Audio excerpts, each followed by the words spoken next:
Hey guys, it's Josh and welcome to Let's Talk About. Now today I'm going to be talking about mainstream media. So mainstream media meaning things like ITV, BBC, those sort of people, Channel 4, Channel 5, those sort of big media companies who broadcast news programmes like BBC Breakfast, DTC. Now, personally, I do not like mainstream media, especially at the moment, and probably for the last about 5 or 6 years, because they have, I'd say, strayed very much from what they've set out to be, which really is a neutral media company that broadcasts the news and the actual news without opinion, and when they are saying opinion, it clearly labelled as opinion. Now, I do feel that they have strayed from that. For example, they are now politically biased, especially ones like the BBC. Channel 4, I would say, is the most politically biased, which, believe it or not, I found out a few months ago, that is actually publicly owned. Yet, it seems to be full of raging leftists. Again, they're meant to be neutral, as is any publicly owned service, politically neutral, yet they could not be more leftist than they am. For example, they air programmes where they bash anyone on the right, and in their news shows they are very, very left-wing. Now, as they are a public company, obviously they should be neutral, so this is not really a very good thing, especially as tax goes towards it. As with any public service, tax goes towards it. So I'm not too sure how I feel about public tax paying for politically biased services such as Channel 4 and the BBC as well, which is less left-wing, but it's still politically biased towards the left. And then you do have ones as well that are an issue, I mean, more in America than here, but if we're talking about mainstream media, let's say Fox News, they're quite politically biased towards the right, which still doesn't serve well either, because you want a politically neutral service to tell you the news, not sort of give you some agenda. If you want people's opinion, you'd go to someone like a political commentator, not a certain side, or just insert your opinion into some news and then claim it as news. For example, when the Brexit referendum happened, a lot of the BBC were saying things like, oh, if you voted Brexit, you're a racist. And they said that as if it was fact rather than opinion, and it's clear opinion. They said, I'm of the opinion that if you voted Brexit, you're a racist, then that's their opinion. That's false opinion, but it is their opinion. At least people know. Whereas if they insert it into something that's meant to be fact and then fail to label it as opinion, that just completely destroys the purpose of it, because that's not actually news, that's someone's opinion, that's not a fact. For example, if I give you an example here, this is some Johnson's baby powder. It is made by Johnson's. That is a fact. That is a fact. You can see here, it is made by Johnson's. But what's not a fact is if I said something like, Johnson's baby powder is very itchy, it's bad for your skin, blah, blah, blah. That's not backed up by any fact or anything. That's my opinion. And it's not my opinion, but in that circumstance, it would be my opinion that I find that baby powder itchy. That would be opinion, not fact. So if you then said in a news show, this Johnson's baby powder, it's itchy on your skin, it's awful, blah, blah, and then claim that to be fact, that's not fact, that's opinion, so that has no place in a news show that's meant to be politically neutral, and that's the problem there. And another gripe I have with the mainstream media is they always tell the negative story. Whether it be the pandemic, the fallout from Brexit, which isn't really a fallout, or a stock market crash, they'll be jumping and chomping at the bit to report the negative story before anything positive. I can't remember the last time on national news I saw anything positive. You have to go all the way down to your regional or local news to actually find positive news. Most of it is all negative, because part of the thing is, people like looking at negative news, it interests them.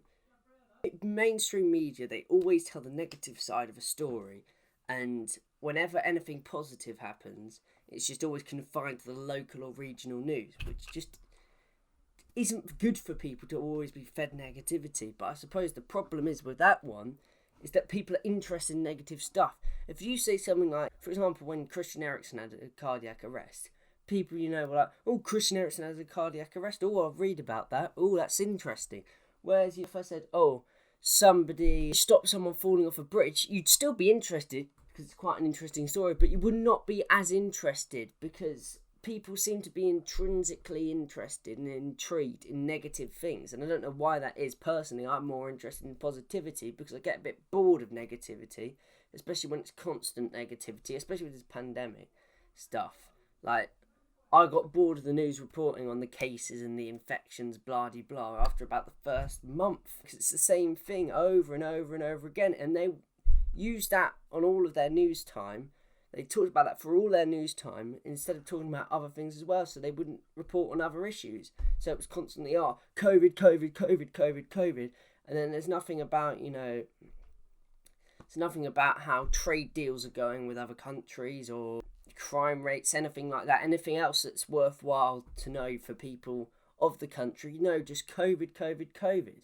And the thing is, the vast majority of people probably would not have got COVID. So do they really need to know that much? They need to know it, but they need to be constantly reminded of it? I don't think so. And the worst thing I think about mainstream media, and about any media at all really, is that a lot of these mainstream media companies are corrupt. For example, you can buy their opinion is one of the ways they are corrupt. I mean, they're financially corrupt in other ways as well, but they are simply corrupt in that you can buy their opinion. For example, if there was a story that was going to be run about me, a negative story saying that, I'm a prick who insults everyone, or something like that, or I was a nasty person to work with. If I then had £1 million and gave them £1 million to not run it, the chances are they would accept the bribe and not run the story.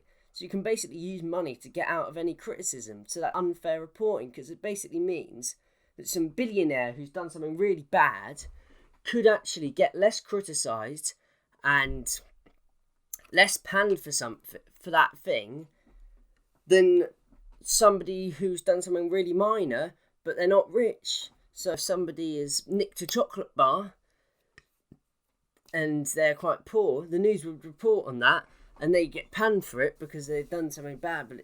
But then if a billionaire goes and is a paedophile or something, gets exposed to be it's going to be exposed to be a paedophile because the media's withheld the story because they've been paid to keep it on the shush, then the person who's nicked the chocolate bar is worse off reputationally than the person who is sexually assaulted children. So that is completely unjust, and no mainstream media, politically neutral, meant to be wholly neutral company should allow their opinion to be bought by other people, because it just completely tanks their integrity. How could you ever trust a company that you can just buy the ear of and buy their ignorance towards you, by their ignorance towards the negative things you do? How could you ever trust a company like that? I don't think I could. So corruption is possibly the worst thing about the mainstream media. But I do think also the fact that they have to silence their critics and discredit them running stupid stories that aren't actually true about them just goes to show how desperate they are to keep their platform, and how actually their content is not keeping them up there. It's their manipulative tactics that stop any competition getting close to them. Like, mainstream media played a part in this whole charge against GB News, which is a new independent media company that's just formed to deliver impartial news. And they're all saying, it's all racist and that, and got a load of sponsors, people who were going to sponsor it and put adverts on it, to pull out because they're racist when they clearly weren't, and they were just trying to manipulate the competition. It's like there's a theme park that's going to be built in London called the London Resort, and Merlin Entertainments, who run theme parks like Fort Park and Alton Towers, tried to get the planning application completely stopped so they wouldn't have any competition because they were scared of the competition. Now, that is not the way to go about things. Instead of stopping the competition, you should completely one-up them. Get completely at a higher echelon than they are, so they could invest in their theme parks, for example, and then they would be at a higher level than this theme park would be when it opens, rather than trying to stop the competition.